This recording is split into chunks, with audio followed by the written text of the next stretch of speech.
Hello friends, welcome back to my channel. যেদিন একবার মনে করি যে আজকে আমরা বেরোবো বাইরে, সেদিন একদম আর ঘরে ঢুকতে মন চায় না। তো যাই হোক, এখন আমরা এসে গেছি গঙ্গার ধারে। আর কি সুন্দর আকাশটা দেখো, এত সুন্দর, দেখলেই মনে হয় শরতের আকাশ।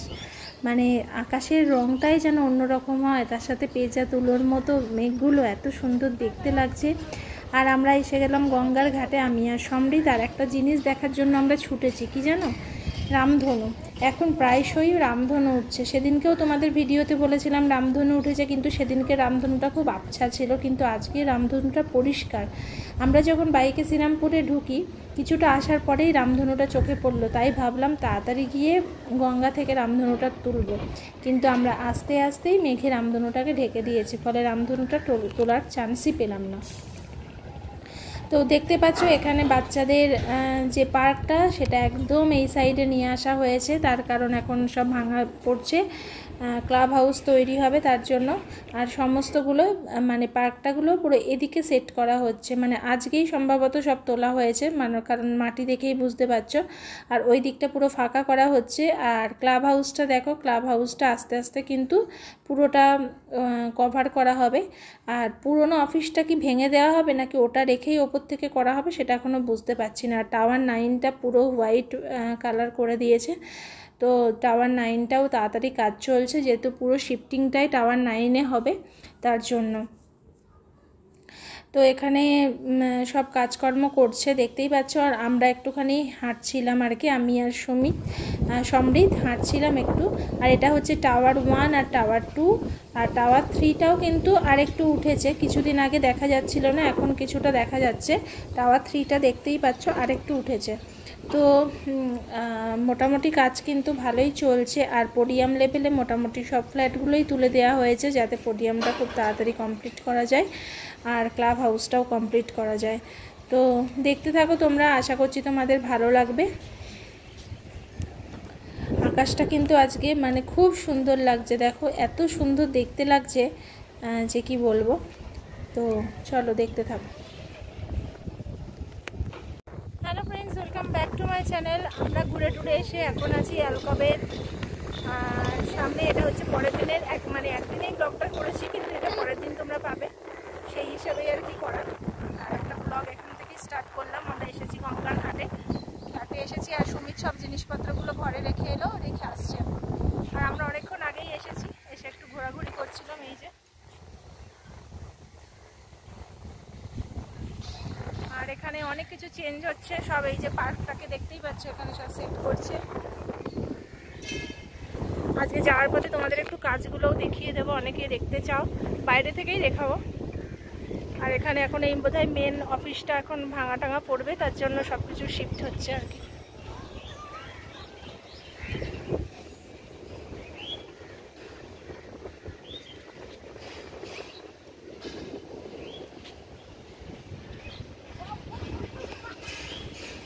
গঙ্গার জলে একটা বডি ভাসছিল, একটা পশুর বডি আর কি ভাসছিল, সেই দেখে কিছুক্ষণ ধরে চিলগুলো কি ঘুরলো, এখন চলে গেছে, এখনো চলে গেছে ওই দিকটাতে। কোথায়?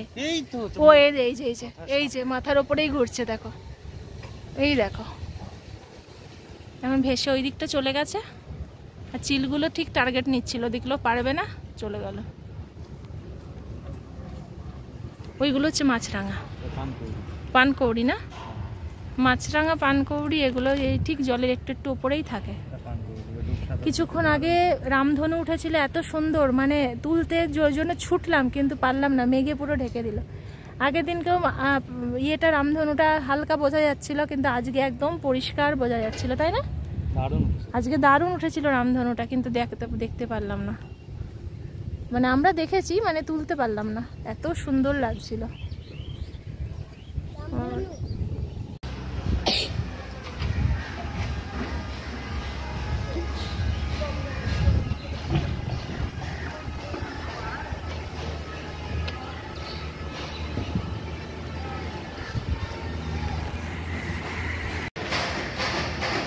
এটা হচ্ছে টাওয়ার 11 হচ্ছে এই পর্যন্ত উঠেছে।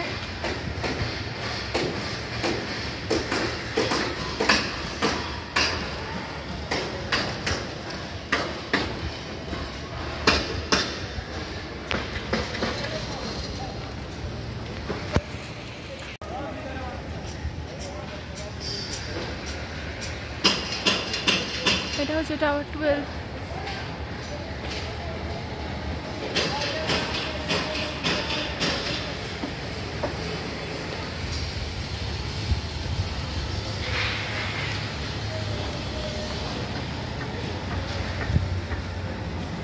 এটা হচ্ছে টাওয়ার 12। কি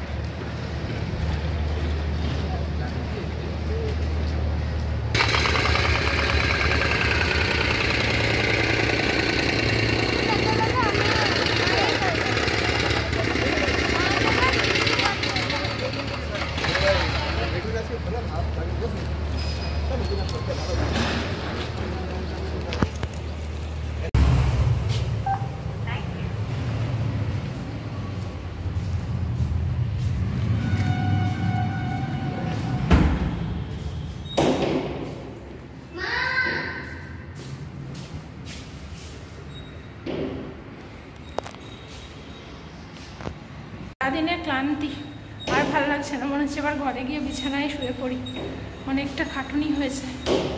যাই হোক সারাদিনটা খুব ভালো কাটলো, সারাদিনটা খুব ভালো কেটেছে। এই সমৃদ্ধ ওরম শব্দ করে না। হ্যাঁ এটা অলমোস্ট স্নান করেই এলাম ধরতে পারো, এত গরম করছিল, ভাবলাম একটু স্নান করে নিই। তো স্নান করে পুজো করতে চলে এসেছি। এই যে ঠাকুরের সামনে বসে আছি, পুজো করবো। আর চন্দননগর তো বৃষ্টির জন্য বিখ্যাত, তো চন্দননগর থেকে আসার সময় ঠাকুরের জন্য মিষ্টি নিয়ে এসেছিলাম, মিষ্টিটা পুজো দিচ্ছি। তো পুজো দিয়ে নিয়ে তারপর আসছি তোমাদের সামনে।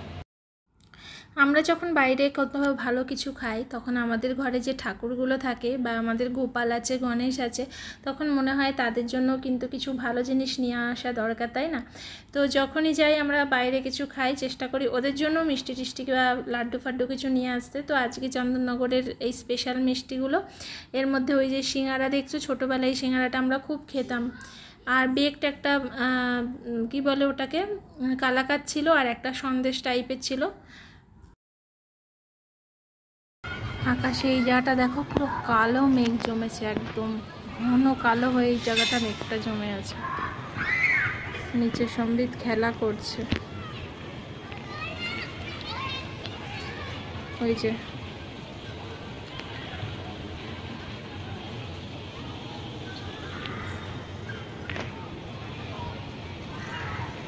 পোডিয়ামে শুধু লোক সংখ্যা দেখো, কত লোক বসেছে। এই দেখো প্রচুর বাচ্চা, অনেক বাচ্চার পরীক্ষাটা শেষ হয়েছে, তো এই জন্য ফ্রি হয়ে গেছে। আর প্রচুর মানুষও বসে আছে, সব গল্প করছে।